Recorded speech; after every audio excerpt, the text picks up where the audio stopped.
founding the Free State Port of Quindaro. I'm with the National Park Service, and I'm proud to say that Quindaro is represented in both the National Underground Railroad Networks of Freedom and in the National Register, and hopefully in the near future as an NHL, a National Historic Landmark. So I'm glad to see everybody here and moving towards that process.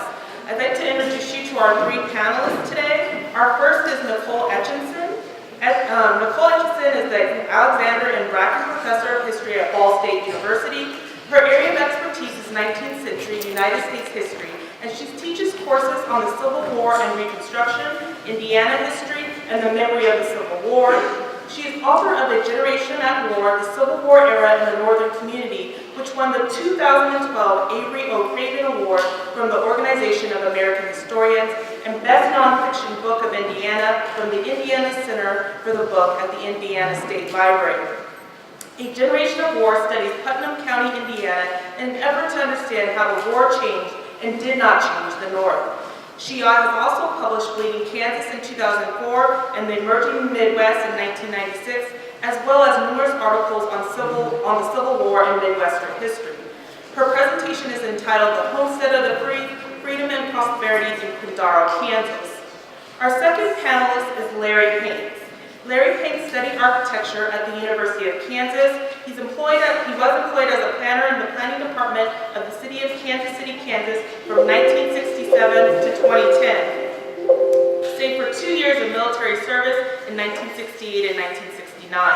From the mid-1970s on, he was responsible for the city's historic preservation efforts, including drafting the city's historic preservation ordinance, serving as a principal staff person for the Kansas City Kansas Landmarks Commission, and supervising and co-writing a number of preservation studies published by the city. This was in addition to his involvement with long-range planning, zoning, and the Board of Zoning Appeals. At two separate times, he was involved in the restoration efforts for the Huron Indian Cemetery and has conducted extensive research on the Wyandotte Indians for many years, a still ongoing project. With Sidney Milstein, Hanks prepared the National Register nomination for the Quindaro town site, but it ultimately was not used when the SHPO decided to emphasize archaeology rather than history. In a private capacity, he's prepared National Register nomination for the Corrigan Building in the Crossroads area of Kansas City, Missouri, and he also co-authored a book on architect Lewis Curtis.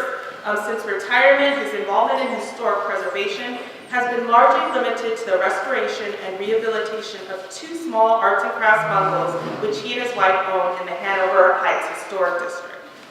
His presentation will be entitled Quindaro Territorial Town Site.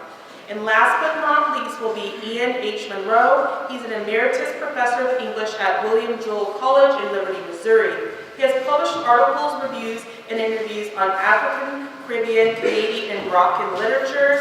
He is currently writing a study on the life of C.H.J. Taylor.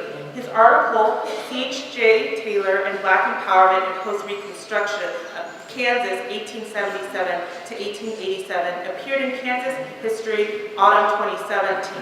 His presentation is entitled Arkansas Troy, Representations of Quindaro in Place and Time. Thank you very much, and now for our first presenter, Dr. Etchinson.